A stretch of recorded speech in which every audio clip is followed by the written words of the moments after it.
Avevo 14 anni quando ho letto per la prima volta In terre lontane di Walter Bonatti. Nel racconto delle sue avventure in solitaria trovai parole che avrei voluto scrivere io e soprattutto emozioni che avrei voluto vivere un giorno proprio come lui, senza compromessi. Ho deciso di ripercorrere la sua spedizione in canoa in Canada e Alaska, sui fiumi Yukon e Porcupine. Non solo perché le immense foreste hanno sempre rappresentato il mio archetipo di mistero e avventure in solitudine, ma anche perché sentivo che nel grande nord avrei ripercorso un sentiero aperto nel passato, ma determinante per il mio futuro. Il piano è questo. Una volta in Canada voglio raggiungere lo Yukon in autostop, il metodo più romantico di viaggiare on the road, secondo me. La strada che va verso ovest è la leggendaria Trans-Canada. Si sale poi verso nord sull'Alaska Highway, fino all'immensa tundra dello Yukon Territory. Da Whitehorse partirà la spedizione in canoa sulla stessa rotta di Bonatti e dovrò remare per più di 2000 km solo. Questo in teoria, perché ancora devo uscire da Toronto. Proprio quando penso che non mi prenderà a bordo nessuno, ecco John, che dice di potermi portare addirittura a Calgary. Mica male come inizio. Well, most people are surprised when I drive across the country on a regular basis. It's nothing for me to get in the car and go from Halifax to Vancouver. And lots of people I know just go, that's crazy, like, how can you do that? Con John mi sento al sicuro, ma l'autostop riserva sempre delle sorprese.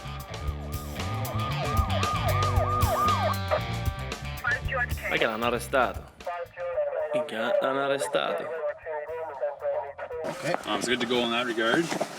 So your documents back to your ownership, insurance, and license. Okay. Obviously, something happened that this is grounds for assault. Per motivi a me ignoti, John è stato arrestato e rilasciato subito ed è talmente felice che guida in stato adrenalinico per 3 giorni fino alle montagne rocciose. Never been arrested before. I've never had a warrant for my arrest before. I think I've gotten about 6 speeding tickets in my life. I'm 39 now, so.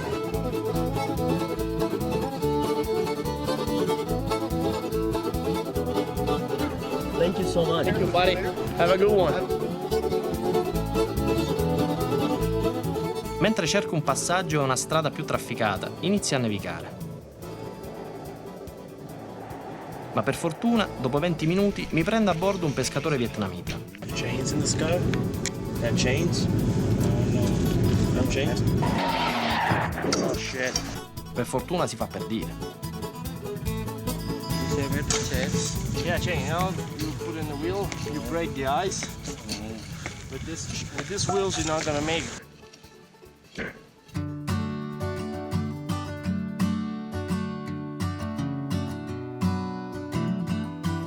British Columbia. Dopo aver assistito all'arresto di John e aver aiutato il vietnamita Tam a spalare la neve con una padella, il viaggio continua e comincio ad abituarmi al lento ritmo della vita on the road. Oh shit.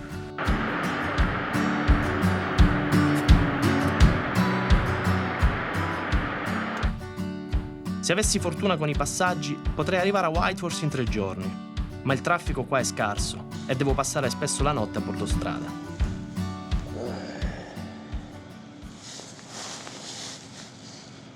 Happy birthday to me. Happy birthday to me. Compiere 30 anni in tenda, circondato solo da orsi e bisonti, è sicuramente romantico. Ma il miglior regalo è che ricomincio a guadagnare chilometri. A poco, attraverso immense foreste e laghi ancora ghiacciati, raggiungo Whitehorse e il fiume Yukon. È qui che Bonatti aveva imparato ad andare in canoa con tale Mario Lovricic in appena 5 giorni. Ma io non sono Walter Bonatti e non potevo arrivare completamente impreparato. Prima di lasciare l'Italia ho fatto delle prove con un istruttore esperto per capire cosa fare in caso di rovesciamento della canoa nel fiume Yukon. La lezione imparata è una sola: l'acqua è gelida e la corrente molto forte. Se finissi a bagno nel canale principale, molto probabilmente morirei di ipotermia prima di toccare terra. Ora che sono nello Yukon, per imparare a capire il sistema fiume vado nel Klondike, dove passo giorni su un'isola deserta per testare l'attrezzatura da campo, allenarmi a costruire un riparo di emergenza e accendere un fuoco con il minimo indispensabile. Wilson, dammi una mano, cazzo!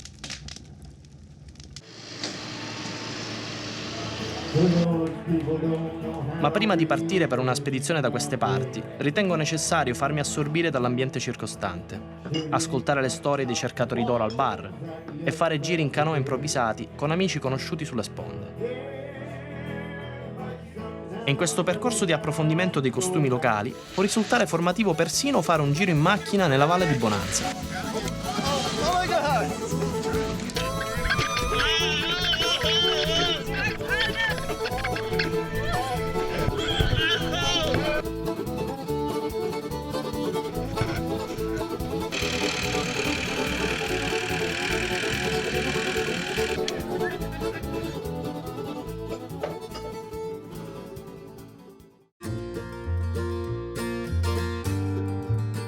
Whitehorse.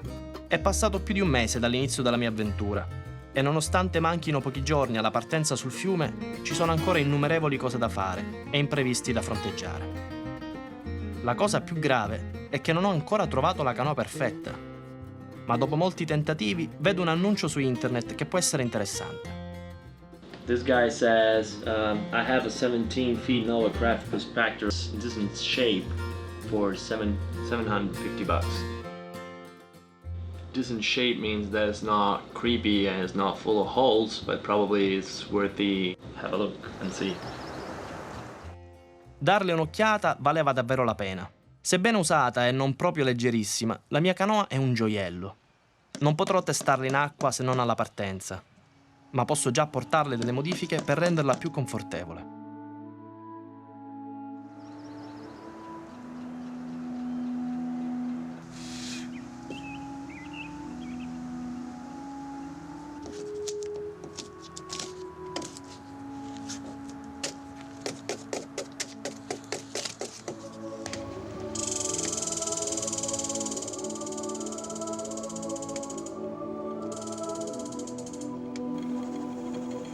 Le barche hanno un'anima, questo si sa, ma devono anche avere un nome. L'unico che mi viene in mente è Rossana, come la compagna di vita di Bonatti. Con Rossana diventammo amici perché le diedi una lettera al funerale di Walter. Quando poi andai a trovarla nella loro casa di montagna, la mia attenzione fu subito rapita dalla pagaia dello Yukon. È sicuramente anche grazie a Rossana che ho cominciato a credere che questa impresa fosse possibile.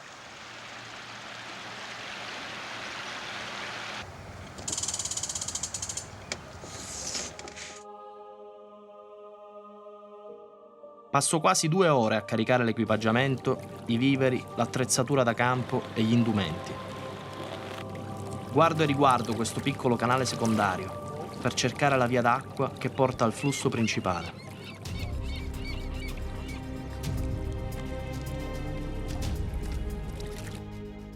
I gotta go. I feel like a little confused, like every single time I'm going to do something, there's always something missing, or the feeling that something is missing. And I just can't wait to be on the river on my own.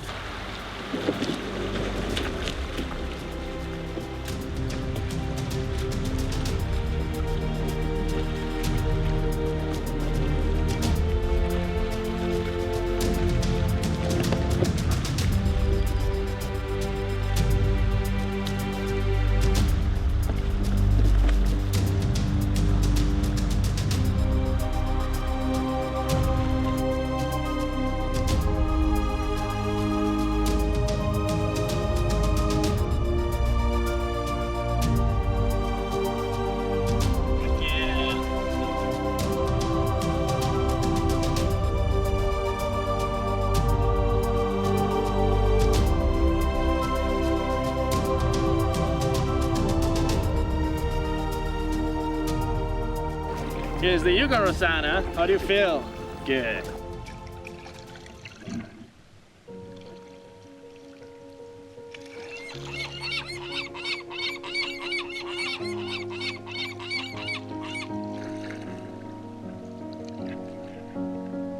They say it's a matter of time, 1,000 days and the sun won't shine before I come back to you.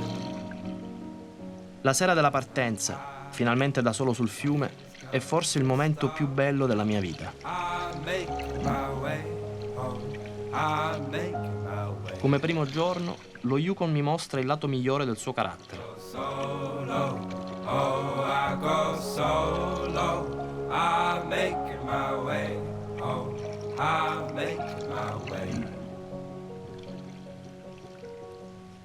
Per almeno 3 settimane navigherò nel suo letto, attraversando prima il grande lago Labarge, poi le insidiose rapide Five Fingers, fino al labirinto dei Flats e del Porcupine.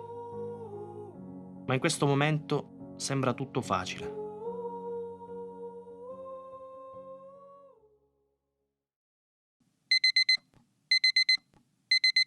Il secondo giorno è cominciato bene. Sono in piena adrenalina. Vamos a cantar, vamos a bailar. Ieri abbiamo pagagliato la bellezza di un cazzo. Il lago è 53 km e tempo permettendo oggi arriviamo dall'altra parte.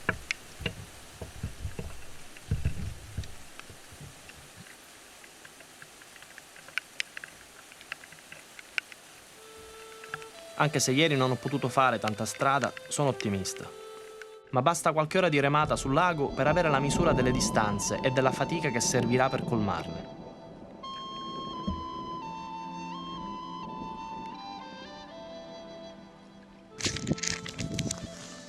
Essendo in solitaria come Bonatti, anch'io devo documentare da solo la mia spedizione e spendo molto tempo per autoriprendermi.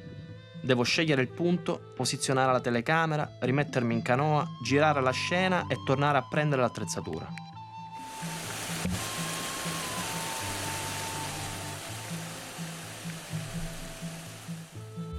Spesso mi fermo per sgottare l'acqua che ha allagato la canoa e faccio numerose pause per riscaldarmi. È giugno, ma ci sono 5 gradi. Il lago Labarge è gigantesco. Non c'è corrente e la progressione è lenta. Tira appena un alito di vento e c'è una calma irreale. Ma la tranquillità finisce presto. Il terzo giorno si alza vento sulla barge e subito sono costretto a fermarmi in una piccola insenatura. La mia voglia di riprendere il viaggio si ferma lì, dove cominciano le onde. E non posso che passare il tempo a contare i chilometri. Quindi il lago effettivamente in lunghezza ne ho fatti 36. Significa che ne mancano 17. E sta merda di tempo non finisce mai! A tarda sera approfitto di un momento di bonaccia e lascio la mia spiaggia remando a più non posso. Questo lago sembra non finire mai. Ho fatto 20 km, praticamente 25 km in poco meno di 4 ore e mezza, almeno credo. Sono praticamente quasi all'inizio dove torna a fluire il fiume Yukon, per fortuna.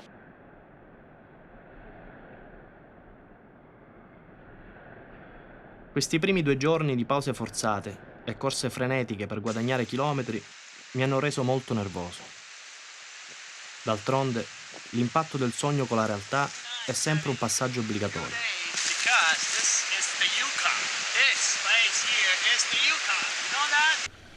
Psicologicamente non è quindi un momento facile, ma decido di salpare e rimanere sotto costa. Prendo la prima serie di onde con Rossana, che si comporta benissimo. Le taglio per evitare di rovesciarmi e procedo quindi a zig-zag nella direzione del fiume.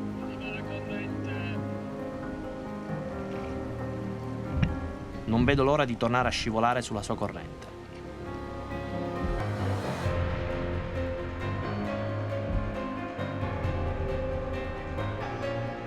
Improvvisamente, ecco che le sponde tornano a trasformarsi in magnifici canyon.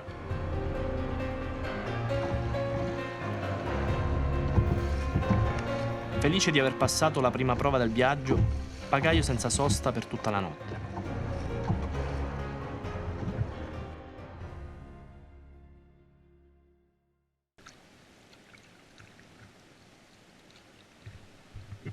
Il paesaggio che attraverso in questo tratto di fiume è davvero meraviglioso e la difficoltà tecnica minima. Degli alci fanno il bagno con i piccoli per rinfrescarsi e mi degnano appena di uno sguardo.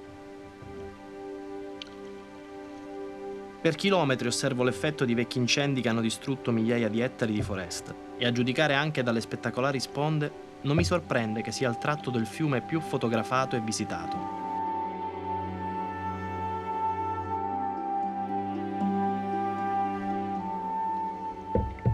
Le giornate sono lunghe e bellissime, ma il ritmo lento della navigazione può risultare a tratti monotono. Quando il mondo si fa eccessivamente silenzioso, un po' di musica non può che far bene.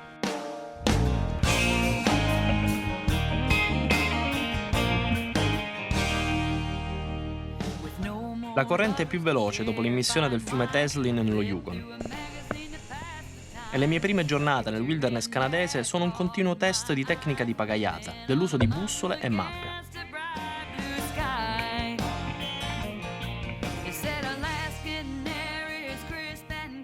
A volte non è facilissimo orientarsi. Molte isole di ghiaia spariscono durante l'inverno e ne nascono di nuove.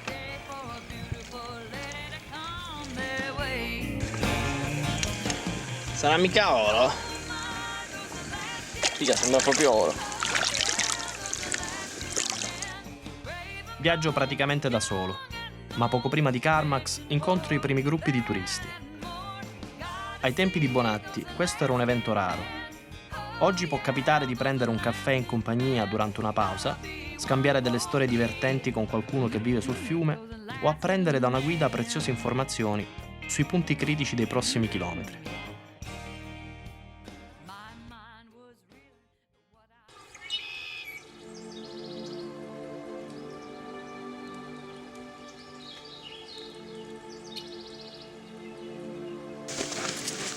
Okay, baby. 5-finger wraps today. Be a good canoe, eh? You be a good canoe. Dopo il lago La Barge, le Five Finger Rapids rappresentano le mie colonne d'Ercole.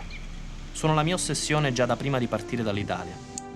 Del resto, erano un incubo anche per i cercatori d'oro e sono uno dei motivi per cui in questo tratto il flusso di turisti si riduce drasticamente.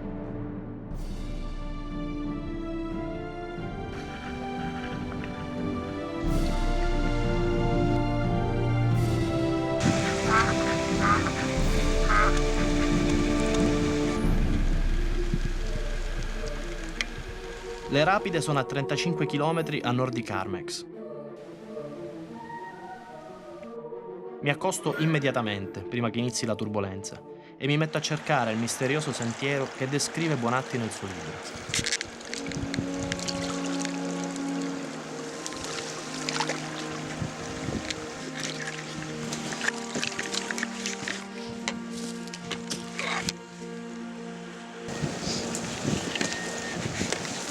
Allora c'è un sentiero.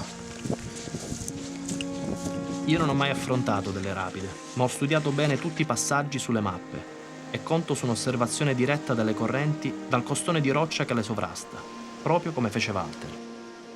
A terra giacciono ancora i cavi d'acciaio utilizzati 100 anni fa per impedire ai battelli a vapore di schiantarsi sulle rocce circostanti. Quando Bonatti arrivò poco prima delle Five Finger si trova a fare il portaggio, cioè a scaricare la canoa e a portare tutti i bagagli dall'altro lato a circa un miglio da qua. Ho visto le rapide da su, il canale da prendere è quello a destra, anche se non ho mai fatto delle rapide in vita mia, dicono che ce la posso fare, al massimo annego. Sono da solo, sul quinto fiume più grande del mondo. Non posso non avere paura. Mi guardo in giro un paio di volte, nella speranza di vedere qualcuno che mi accompagni in questo passaggio così difficile. Ma adesso è giusto andare, soli, io e Rossana, e mettere alla prova quello che abbiamo imparato in questa prima settimana assieme.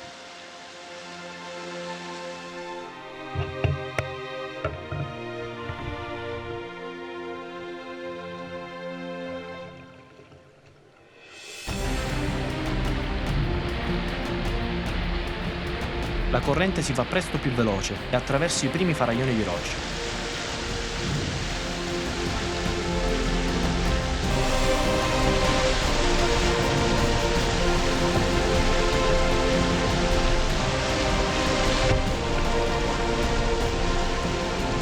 Ecco quindi le onde della corrente di destra che si scontrano sullo scafo di Rossana.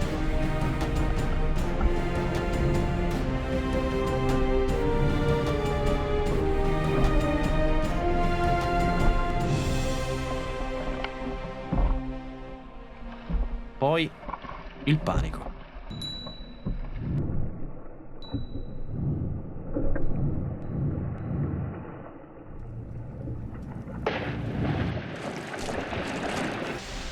Ma l'istinto mi dice di tornare a remare e tirarmi fuori da lì.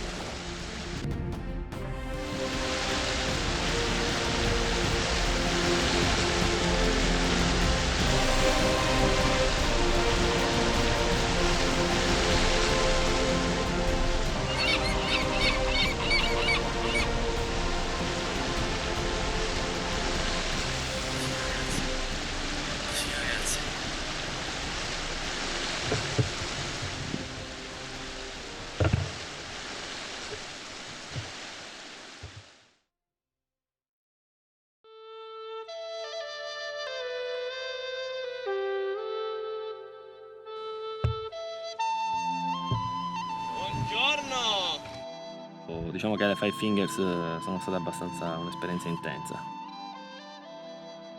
Sono a circa 150 km da Dawson, quindi siamo a circa i chilometri 600 e qualcosa da Whitehorse.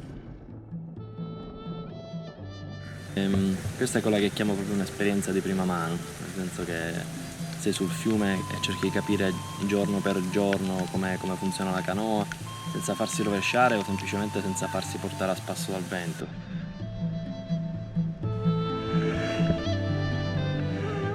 Le condizioni meteo nello Yukon sono assolutamente imprevedibili.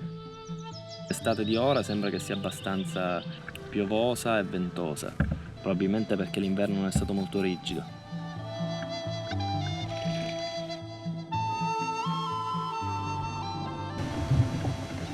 Sto santo. Ogni volta che attraverso vento. Perché? Perché? Perché? Boom, vento, boom, vento, boom. Ma perché? Perché? Perché mi devi accanire?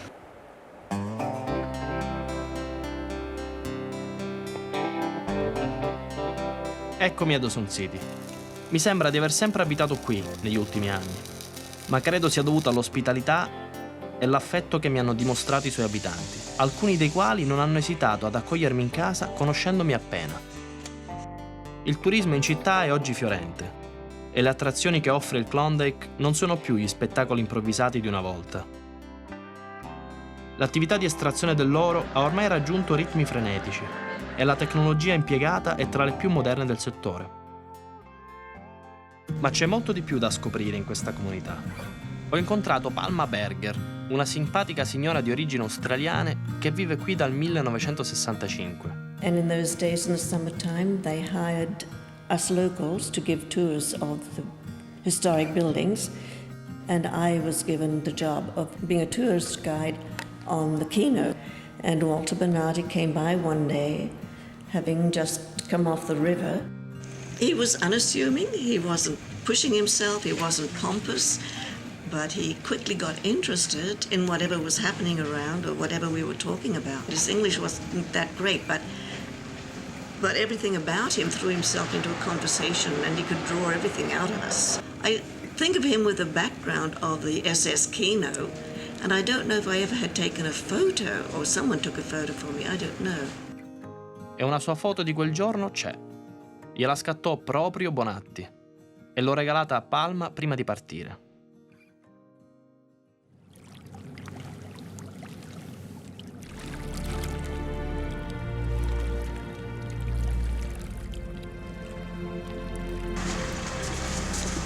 Thank you, Andrea. Be safe, okay? Yeah, I'll be safe. I'll be so safe, I think. I hope so. Keep me in touch. Yeah.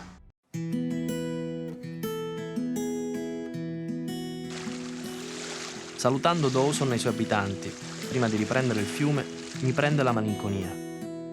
Ora capisco perché molti sono venuti fin qui e sono rimasti per tutta la vita.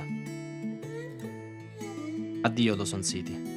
Il wilderness mi riassorbe completamente e Rossana attraversa i magnifici canyon che preannunciano l'ingresso in Alaska.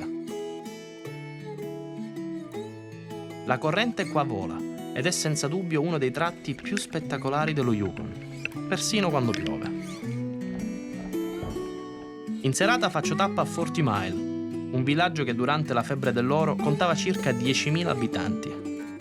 Per Bonatti 40 Mile è stata una fuga da questa sensazione di essere circondato dai morti. Le zanzare invece sono i morti viventi, impressionanti, mangiano vivi proprio. Ti sto scappando, porco ciulo.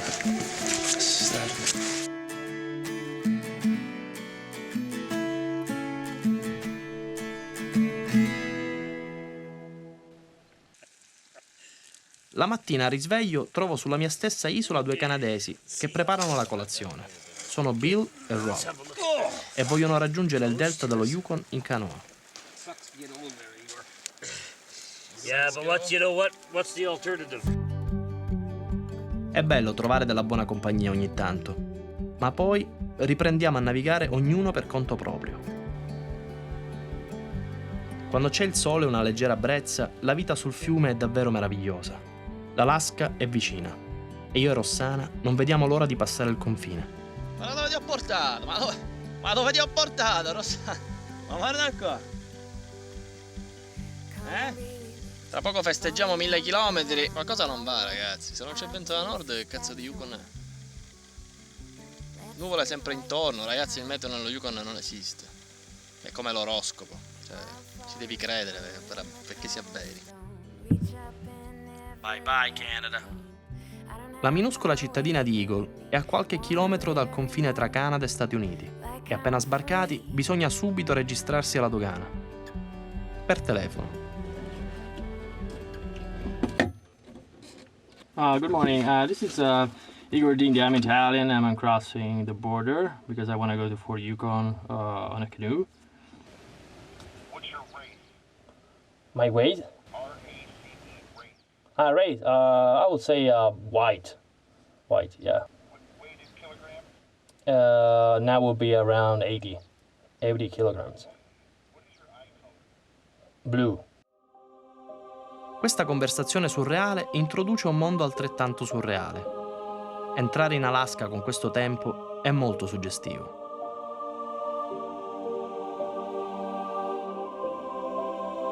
Lo Yukon diventa sempre più ampio, ma la corrente è ancora veloce.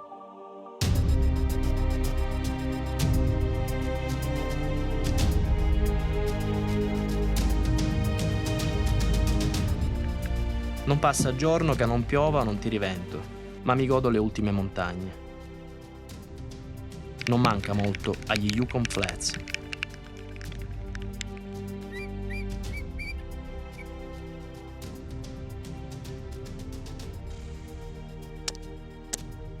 Avevo immaginato il mio ingresso in Alaska come un momento trionfale, e invece mi sono appena accorto di aver perso le pagaie di emergenza da qualche parte e devo riparare al danno costruendomene una. Mi ha un po' messo di cattivo umore. Questa cosa di perdere 2 pagaie così come un coglione.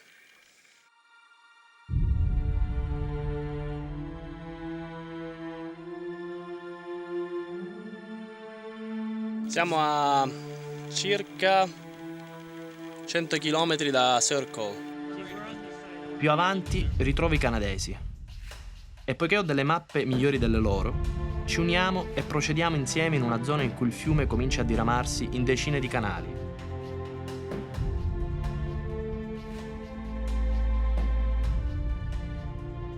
Circle è l'ultimo punto di rifornimento per i prossimi 200 km. Da ora siamo soli nell'Alaska più selvaggia.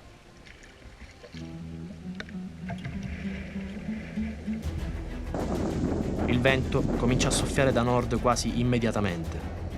Il letto del fiume è immenso e le acque mosse. Difficile trovare punti di approdo sicuro da queste parti. Le rive di terreno gelato il cosiddetto permafrost, sono alte e sporgenti e per di più crollano in continuazione. Guai a finirci sotto, scriveva Bonatti.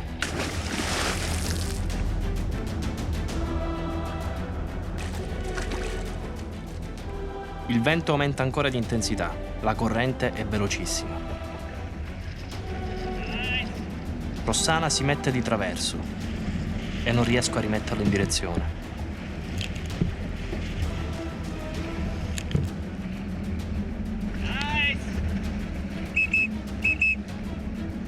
Provo a contrastare gli elementi, ma le forti vibrazioni sullo scafo mi fanno temere il rovesciamento.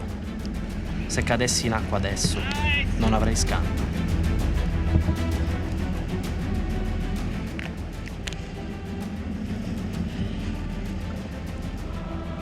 Comincio d'istinto a remare all'indietro e un ritorno di corrente mi spinge proprio sotto un muro di permafrost, per fortuna non molto sporgente.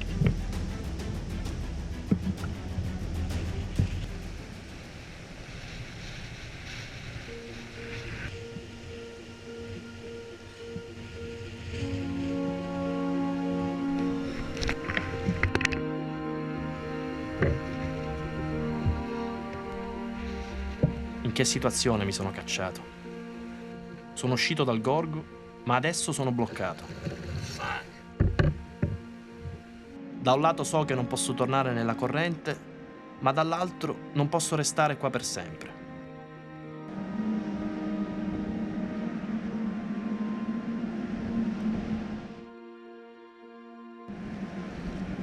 A ogni tentativo di ripartire vengo risbattuto indietro dal vento.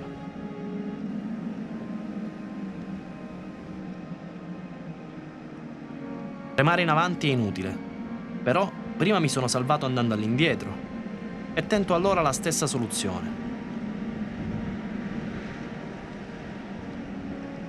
Rossana ruota su se stessa e mette la prua nella giusta direzione.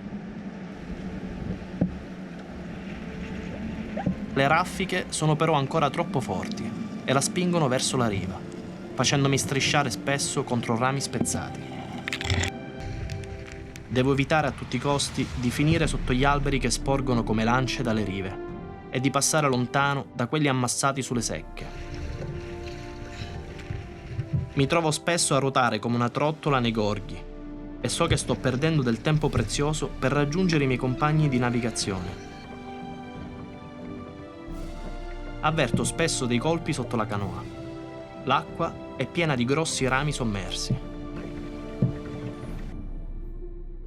Procedo verso nord, stando vicino alle sponde, ma le speranze di trovare due persone in uno scenario simile sono davvero poche e questo mi preoccupa. Ho capito che navigare da solo in queste condizioni è troppo rischioso e per un tempo interminabile vivo quindi un forte senso di abbandono.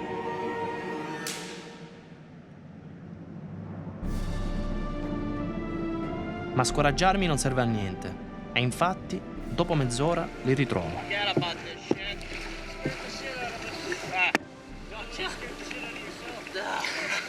Don't tell. I think I am. I hope so. I crashed onto I don't know how many fucking logs.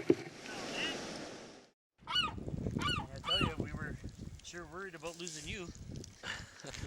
We were so close. We were really close. Yeah, are you filming this right now? Yeah, I'm filming this right now. Well, who's ever listening to this, you're lucky this guy here, Igor, made it. It was a real tough one. Lots of wind, lots of rapids. It was just crazy. But he made it. It will be a story for his grandkids. Oh yeah, I hope so. And I'll definitely take my kids over here. I was thinking that today. Don't take them through that though. No, not through that shit.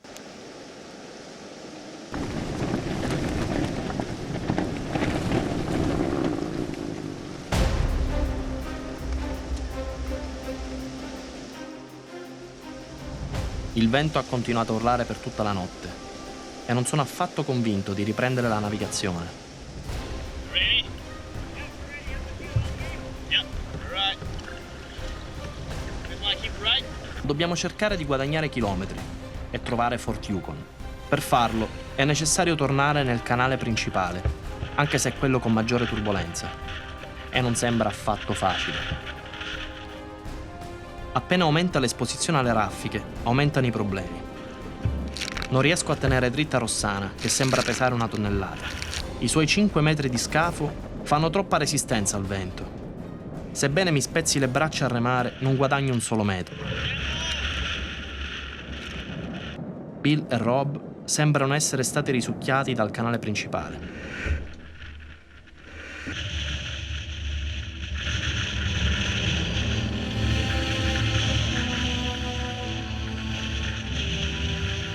Per fortuna, i canadesi si fermano sull'isola davanti alla mia. Siamo tutti preoccupati. Dobbiamo tirarci fuori da questo labirinto. Riprendiamo la navigazione a notte fonda.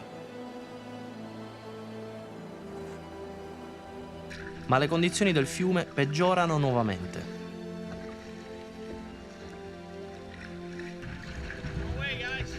Spesso siamo costretti a aspettare a terra che il vento si plachi, ma è un'attesa che non porta a niente.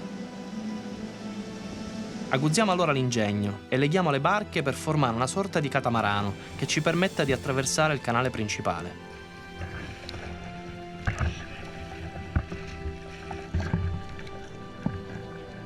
Anche questa soluzione richiede uno sforzo enorme e presto desistiamo.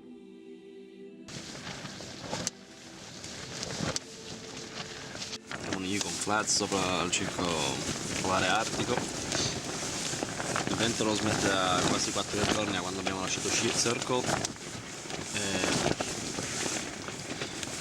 Sono l'unico ad avere delle mappe decenti nel gruppo, ma c'era un buco nel portamappa impermeabile, quindi anche la mappa che avevamo si è bagnata. La mia bussola si è rotta, non sappiamo se c'è Fort Yukon nelle vicinanze, ma il fiume è impraticabile. Abbiamo dovuto legare le barche ieri, ma impraticabile.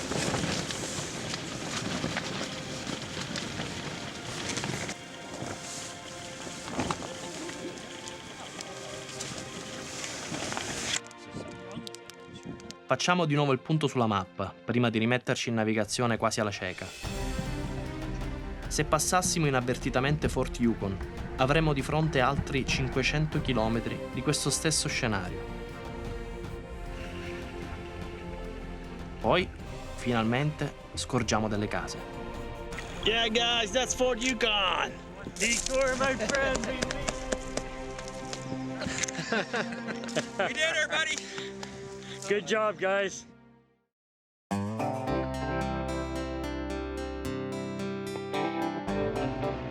Bill e Rob volano subito a casa. La spedizione sembra essere terminata anche per dei canoisti tedeschi, rimasti per giorni in balia degli elementi come noi. Secondo il mio programma, adesso dovrei caricare la canoa su un aereo e volare come Bonatti a Old Crow, per tornare poi in Alaska sul fiume Porcupine, quindi fino a Tanana.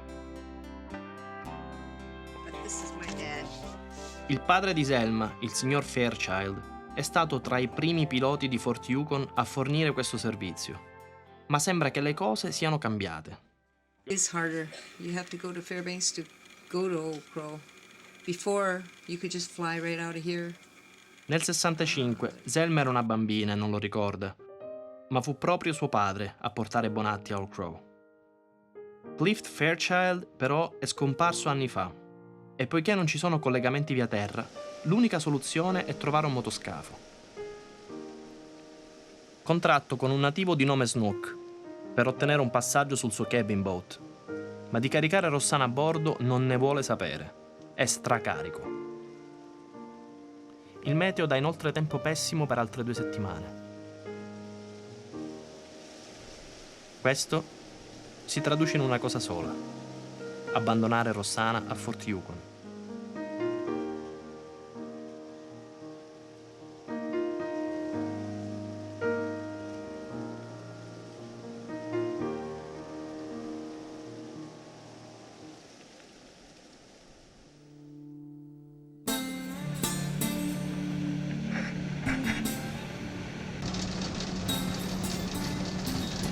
Se nei miei piani avrei dovuto ridiscendere il Porcupine in canoa, lo sto invece risalendo in motoscafo con Snook e la sua famiglia.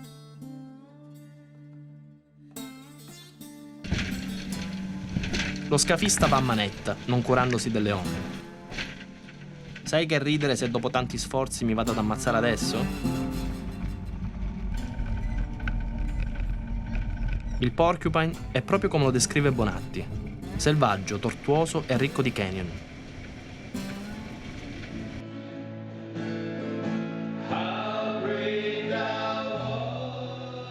Old Crow, Canada, 130 km a nord del circolo polare artico. Qui, in capo al mondo, vive da millenni la tribù dei Gwich'in, riuniti oggi perché preoccupati per il proprio futuro. We are protecting an entire ecosystem that the entire planet depends upon. That's how serious it is. That's how grave it is right now. What's happening, this race for resources. Those areas in the world where we have clean water and clean air, and we have environments, how the Creator made them. Those places are precious. We have our elders. We have access to clean lands. That is power. Clean water. Animals that do not have cancer and invasions. So that is power. When I was a young kid, that's 60 years ago or 65 years ago. And during that time, the summers, we'd never have rain. We had 2 sunshine this summer because the humidity has entered this part of the world where it's very dry.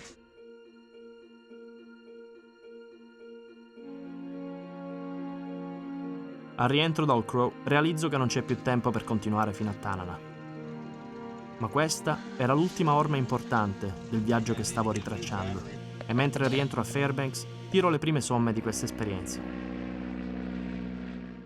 A seguito di un inverno caldo e breve, questa è stata l'estate più piovosa degli ultimi 100 anni in Alaska, e il tempo anomalo che abbiamo sofferto nei flats ne è la conseguenza.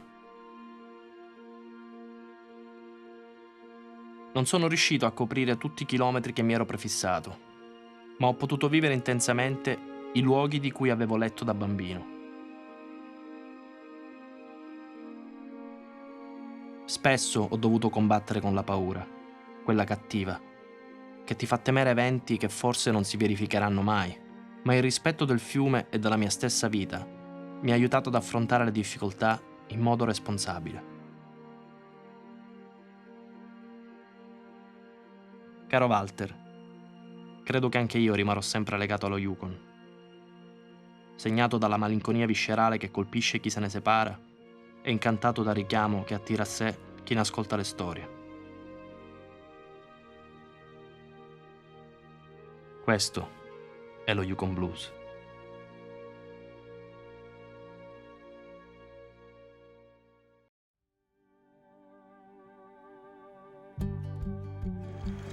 The expedition is over.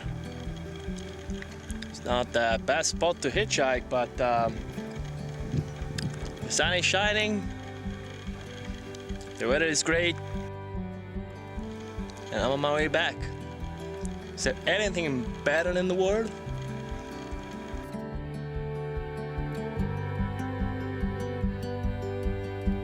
Come on, baby, let's jump on the number 1 all the way out to Saskatchewan. Let's do it right this time.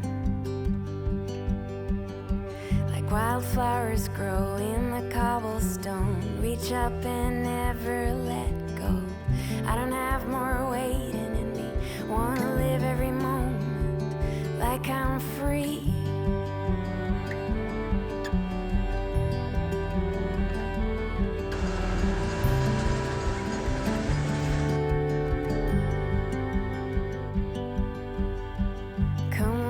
Doesn't matter what they say, in 100 years they're gonna be laughing at all of us anyway.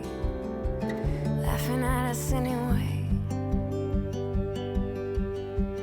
And you know, it's not very far to the place where we'll find stories of what we are. I wanna find the heroes inside me and you.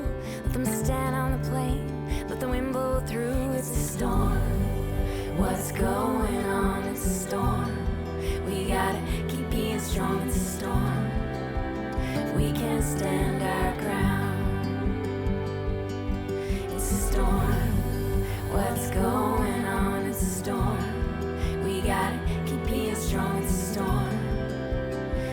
gonna stand our ground. Like flowers spring from cobblestone.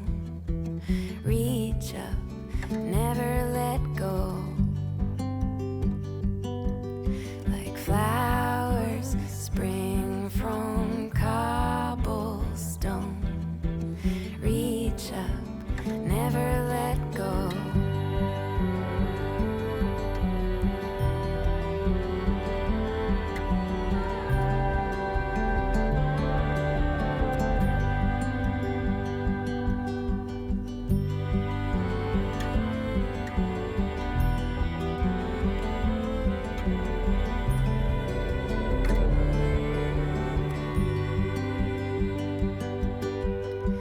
Come on, baby, only we can do it.